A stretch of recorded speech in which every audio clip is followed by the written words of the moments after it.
سب سے پہلے بات کریں خورشید شاہ کی زیر صدارت پارلیمان کی خصوصی کمیٹی کا اجلاس آج ہوگا۔ خصوصی کمیٹی کے اجلاس میں آئینی ترمیمی مسودے پر بحث کی جائے گی۔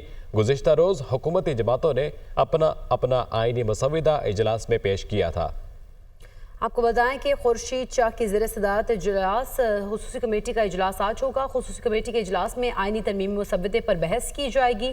گزشتہ روز حکومتی جماعتوں نے اپنا آئینی مسودہ اجلاس میں پیش کیا تھا۔ اجلاس میں مجوزہ آئینی ترمیم پر اتفاق رائے کے لیے تجاویز کا جائزہ لیا جائے گا۔ اسی پر بات کریں گے، یاسر ملک ہمارے ساتھ موجود ہیں۔ جی یاسر، بتائیے گا آج اجلاس ہونے جا رہا ہے، کب تک یہ وقت دیا گیا ہے اجلاس کا؟ دیکھیں، پارلیمان کی خصوصی کمیٹی کا جو اجلاس ہے وہ سید خورشید شاہ کی زیر صدارت آج 12:30 بجے جو ہے وہ قومی اسمبلی میں ہوگا، اور خصوصی کمیٹی اجلاس میں آئینی ترامیم کا جو مسودہ ہے اس کے اوپر بحث جو ہے وہ جاری رہے گی۔ اور گزشتہ روز جو ہے حکومتی جماعتوں نے اپنا آئینی مسودہ جو ہے وہ کمیٹی اجلاس میں پیش کیا تھا۔ حکومت آئینی ترمیمی مسودے پر وسیع تر سیاسی اتفاق رائے قائم کرنا چاہتی ہے۔ اجلاس میں مجوزہ آئینی ترمیم پر اتفاق رائے کے لیے جو تجاویز ہیں ان کا جائزہ لیا جائے گا، اور یہ جو خصوصی کمیٹی کا اجلاس ہے یہ ان کیمرہ ہوگا۔ جی ٹھیک ہے، بہت شکریہ یاسر ملک، آپ ہمیں آگاہ کر رہے تھے۔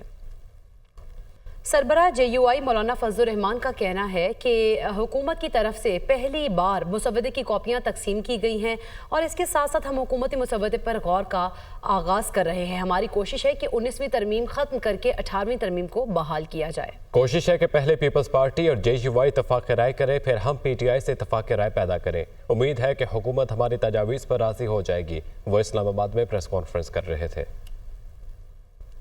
آج کچھ حکومت کی طرف سے کاپیاں تقسیم کی گئی، جو ان کے مسودے کے بارے میں تصور ہے یا جو ان کی تجویز ہے، اور جیسے آج ہم اس پر بات چیت کا آغاز کر رہے ہیں، ہم یہ بھی تجویز کر رہے ہیں کہ آئینی 19ویں ترمیم کو ختم کیا جائے اور واپس 18ویں ترمیم کو بحال کیا جائے، جس میں کہ ججوں کے تقرر اور سینیئرٹی کی بنیاد پر ہو، کارکردگی کی بنیاد پر ہو، صحت مندی کی بنیاد پر ہو۔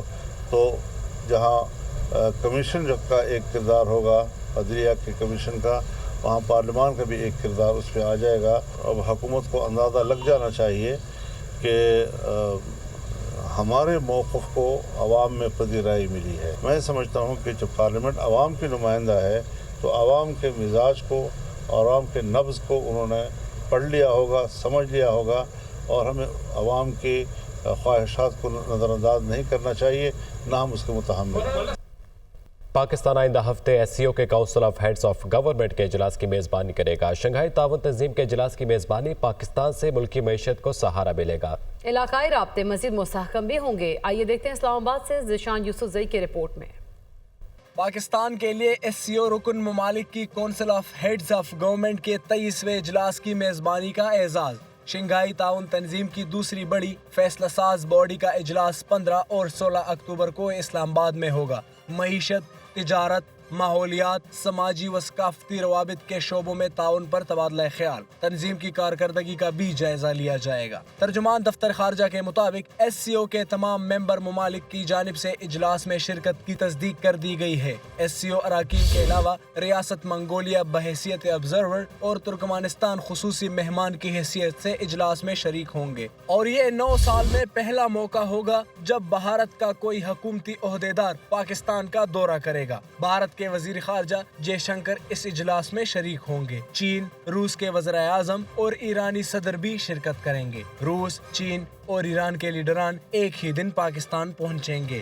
The CHG meeting will discuss cooperation in the fields of economy, trade, environment, socio-cultural linkages, as well as reviewing the performance of the organization. The leaders will adopt important organizational decisions to further enhance cooperation among SCO member states and approve the budget of the organization.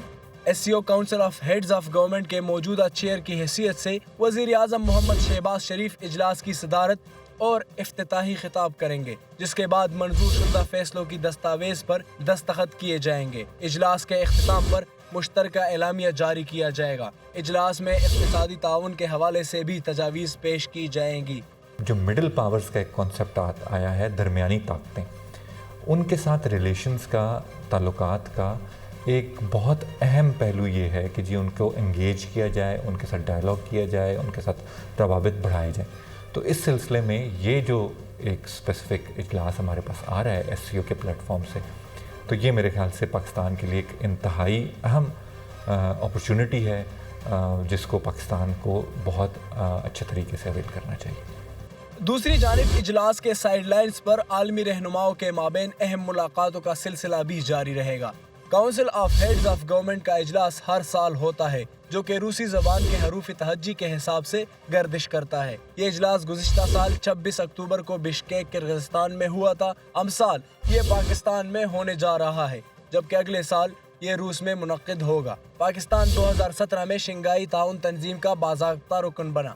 تنظیم کے دیگر ارکان میں Bharat, Belarus, Kazakhstan, چین، روس، Kyrgyz republic, Tajikistan, Uzbekistan اور ایران شامل ہے۔ Shanghai تعاون تنظیم کی بنیاد چین اور روس نے 2001 میں رکھی تھی، جس کا شمار دنیا کی بڑی ریجنل آرگنائزیشنز میں کیا جاتا ہے۔ شنگھائی تعاون تنظیم کے ہیڈز آف گورنمنٹ کا اجلاس پاکستان میں ہونا اس بات کا مظہر ہے کہ پاکستان عالمی سطح پر تنہا نہیں اور اپنا ایک فعال کردار ادا کر رہا ہے۔ دوسری جانب ہندوستان کے وزیر خارجہ کی آمد کو بھی ایک مثبت پیش رفت کے طور پر دیکھا جا رہا ہے۔ کیمرامین کامران شوکت کے ساتھ ذیشان یوسف زئی، دنیا نیوز، اسلام آباد۔ پی ٹی آئی کی 15 اکتوبر کو شنگھائی تعاون تنظیم کے سربراہی اجلاس کے موقع پر احتجاج کی دھمکی تمام تنظیمی ذمہ داران اور ونگز کو ڈی چوک احتجاج کی تیاریوں کو حتمی شکل دینے کی ہدایت کر دی ہے، جبکہ رانا ثناء اللہ نے کہا ہے کہ احتجاج کی کال ملک دشمنی قرار ہے۔ وزیر اطلاعات پنجاب اسما بخاری کہتی ہے کہ پی ٹی آئی کے احتجاج کی کال پاکستان کے خلاف اعلان جنگ ہے۔ دنیا نیوز سے گفتگو میں تجزیہ کاروں نے بھی ایس سی او اجلاس کے موقع پر احتجاج کو نامناسب قرار دیا۔ تفصیلات اس رپورٹ میں۔ پی ٹی آئی کی 15 اکتوبر کو شنگھائی تعاون تنظیم کے سربراہی اجلاس کے موقع پر احتجاج کی دھمکی۔ پاکستان تحریک انصاف کی سیاسی کمیٹی کے ہنگامی اجلاس کا اعلامیہ جاری کر دیا گیا۔ مرکز سے نچلی ترین سطح تک تمام تنظیمی ذمہ داران اور ونگز کو ڈی چوک احتجاج کی تیاریوں کو حتمی شکل دینے کی ہدایت کر دی۔ 15 اکتوبر کو ڈی چوک کے پرامن احتجاج کی تیاریوں کے پیش نظر پنجاب کے اضلاع میں احتجاج منسوخ کر دیا گیا۔ رہنما تحریک انصاف شیخ وقاص اکرم بولے، مینڈیٹ چور حکمران شفافیت ترک کرنے پر آمادہ نظر نہیں آ رہے۔ دنیا نیوز کے پروگرام تھنک ٹینک میں گفتگو کرتے ہوئے رہنما مسلم لیگ نون رانا ثناء اللہ کا کہنا ہے کہ شنگھائی تعاون تنظیم کے سربراہی اجلاس کے موقع پر احتجاج کی کال دینا ملک دشمنی ہے۔ پی ٹی آئی سیاسی جماعت نہیں، یہ ملک دشمن لوگ ہیں۔ ملک کی ترقی کے لیے ایس سی او کانفرنس بہت اہم ہے، مگر اس دوران یہ لوگ فسطائیت پھیلا رہے ہیں۔ پاکستان کو بدنام کرنے کی کوئی اجازت نہیں دی جائے گی۔ سے یہ بات ثابت ہو گئی ہے کہ یہ ایک سیاسی جماعت نہیں، یہ ایک انتشاری ٹولہ ہے جو کہ ملک دشمن ہے اور ملک کے مفادات کے خلاف انہوں نے ہر مرحلے پہ کام کیا ہے۔ ان کا بدنما چہرہ جو ہے اس اعلان سے بے نقاب ہو گیا ہے اور سپریم کورٹ کے وہ 8 ججز جنہوں نے ان کے متعلق کہا تھا کہ یہ ایک سیاسی جماعت ہے، یہ اس فیصلے کے منہ کے اوپر تماچا ہے۔ دنیا نیوز سے گفتگو میں وزیر اطلاعات پنجاب اسما بخاری کا کہنا تھا کہ وزیر اعظم اور اسٹیبلشمنٹ کی کوششوں سے 12 ملکوں کے وفود پاکستان آ رہے ہیں۔ ان 12 ممالک کا میڈیا بھی اپنے اپنے وفود کے ساتھ پاکستان آئے گا۔ پی ٹی آئی کا احتجاج کے لیے 15 تاریخ کا انتخاب کرنا ریاست پاکستان کے خلاف اعلان جنگ ہے۔ 12 ممالک جو ہیں ان کے وفود پاکستان آ رہے ہیں، ان کا میڈیا ساتھ آئے گا اور ایگزیکٹلی 15 اور 16 کی تاریخ جو ہے اس کو چوز کرنا اعلان جنگ ہے، اور اعلان جنگ ہے پاکستان کے عوام کی خوشحالی کے خلاف، اعلان جنگ ہے پاکستان کی ریاست کی اسٹیبلٹی کے خلاف، اعلان جنگ ہے پاکستان کو کی ترقی کو روکنے کے۔ مسلم لیگ نون کے رہنما طلال چودھری بولے، پی ٹی آئی اب کھل کر سامنے آ گئی ہے۔ S C O conference Pakistan کے لیے ہے، یہ پاکستان کی ضرورت ہے۔ کوئی Pakistani S C O conference پر احتجاج کے لیے نہیں نکلے گا۔ اس موقع پر احتجاج کا اعلان کر کے پاکستان کو بلیک میل کیا جا رہا ہے۔ یہ کانفرنس پاکستان کی کانفرنس ہے، یہ پاکستان کے لیے لازمی ہے۔ پاکستان میں کئی دہائیوں بعد اس طرح کی بڑی کانفرنس، انٹرنیشنل کانفرنس ہو رہی ہے جس کی پاکستان کو اشد ضرورت ہے، جس سے پاکستان کے غریب آدمی کا چولہا چلے گا، جس سے پاکستان میں اکانومی، پاکستان کے تعلق دنیا سے بحال ہوگا۔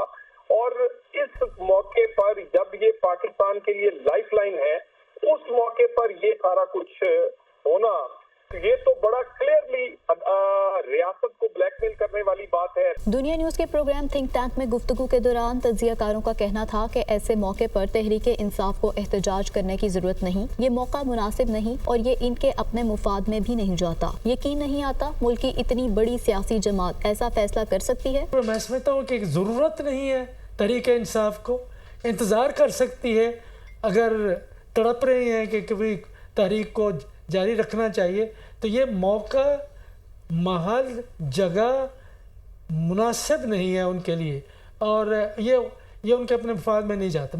وہم و گمان میں بھی نہیں ہے کہ کوئی پولیٹیکل پارٹی جو ملک کی سب سے بڑی پولیٹیکل پارٹی ہو وہ ایسا کر سکتی ہے، ایسا سوچ سکتی ہے یا ایسا کرنے جا رہی ہے۔ بالکل توقع سے باہر۔ تجزیہ کاروں کا کہنا تھا کہ پاکستان میں سنجیدہ طبقات بھی ہیں، ضروری نہیں وہ سب پی ٹی آئی کے حمایتی ہوں۔ تحریک انصاف کے احتجاج نے پہلے بھی اسلام آباد کے شہریوں کو بہت اذیت دی تھی۔ تحریک انصاف کا ایس اجلاس کے دوران احتجاج کرنا مناسب نہیں۔ وزیراعظم شہباز شریف کا کہنا ہے کہ 2014 میں ایک تماشے کی وجہ سے چینی صدر کو دورہ پاکستان ملتوی کرنا پڑا۔ ڈی چوک پر فسادیوں نے فساد برپا کیے رکھا، ان کی خواہش تھی کہ یہاں پر لاشیں گریں اور ملک میں فساد پھیلے۔ فسادیوں نے اس وقت بھی نجی اور سرکاری عملہ کو نقصان پہنچایا تھا، وہ اسلام آباد میں تقریب سے خطاب کر رہے تھے۔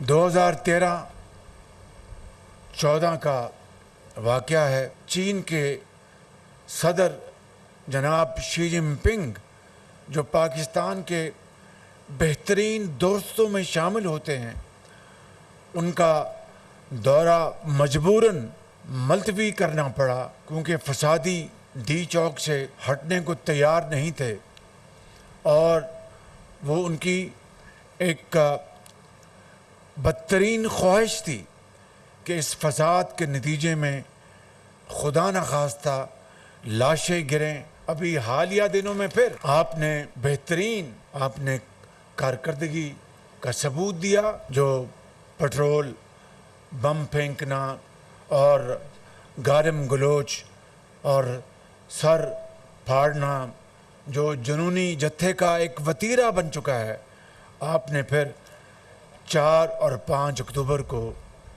آپ نے اس کو ناکام بنایا۔ یہاں پر میں آج اعلان کرتے ہوئے میں خوشی محسوس کر رہا ہوں کہ فی الفور اسلام آباد پولیس کی تنخواہیں پنجاب کے برابر کر دی جائیں گی انشاءاللہ۔ رہنما تحریک انصاف شیخ وقاص اکرم کا کہنا ہے کہ بانی پی ٹی آئی سے ملاقات پر پابندی لگائی گئی۔ اگر بانی پی ٹی آئی سے ملاقات کروا دیتے ہیں تو اگلا لائحہ عمل اور ہوگا۔ ہمارے لوگ پرامن ہیں، پی ٹی آئی ملک کا نقصان نہیں چاہتی اور نہ بانی پی ٹی آئی نے ہمیں یہ درس دیا ہے۔ حکومت نے آئینی ترامیم کے معاملے میں 3 راتوں تک خار کیا ہے۔ آئینی ترمیم پر پیپلز پارٹی نے اپنا ڈرافٹ دیا، حکومت نے کچھ نہیں دیا۔ دنیا نیوز کے پروگرام ٹنائٹ وِد سمر عباس میں گفتگو کر رہے تھے۔ 14 تاریخ تک ہماری ان کی فیملی کو اور ہمارے وکلاء کو اور پارٹی کو ایکسیس نہیں دی تو 15 کو آئیں گے۔ اگر آپ ملاقات کروا دیتے ہیں تو پھر ہمارا لائحہ عمل اور ہوگا۔ لیکن دیکھیں یہ مشروط کی آپ بات کریں، مشروط معاملہ بھی ہے، لیکن ظاہر آپ نے احتجاج کی کال دے دی ہے، 15 کو لوگ نکل آتے ہیں۔ اسلام آباد کے اندر کوئی 250 کے قریب جو یہاں پہ ڈیلیگیٹس جمع ہوں گے مختلف ممالک کے، کوئی ایسی ویسی کوئی حرکت ہو جاتی ہے، کوئی ایسا نقصان ہوتا ہے کانفرنس کو یا پاکستان کو، دشمنی آپ کی لڑائی آپ کی حکومت سے ہے، نون لیگ سے ہے، ریاست پاکستان کے ساتھ نہیں ہے۔ یہ کانفرنس کی ہوسٹ ریاست پاکستان ہے، مسلم لیگ نون کی حکومت نہیں ہے۔ ہمارے لوگ پرامن ہیں۔ آپ نے دیکھا کہ اس دن بھی جب افواج پاکستان کے دستے انہوں نے کھڑے کیے اور ہزاروں کے قافلے کو لے کے ہمارے جو نوجوان وہاں سے آ رہے تھے، کسی قسم کی بدمزگی بدتمیزی نہیں ہوئی۔ اور پنجاب کی 5 اضلاع میں فوری طور پر دفعہ 144 نافذ کر دی گئی۔ ڈی جی خان، لیا، مظفر گڑھ، راجن پور اور کوٹ ادو میں دفعہ 144 نافذ ہے۔ سیاسی اجتماع، دھرنے، جلسے اور احتجاج پر بھی پابندی عائد کی گئی ہے۔ پابندی کا اطلاق آج سے 14 اکتوبر تک ہوگا۔ محکمہ داخلہ پنجاب نے نوٹیفیکیشن جاری کر دیا ہے۔ امن و امان کے قیام، انسانی جانوں اور املاک کے تحفظ کے لیے احکامات جاری کیے گئے ہیں۔ پنجاب کے 5 اضلاع میں فوری طور پر دفعہ 144 نافذ کر دی گئی۔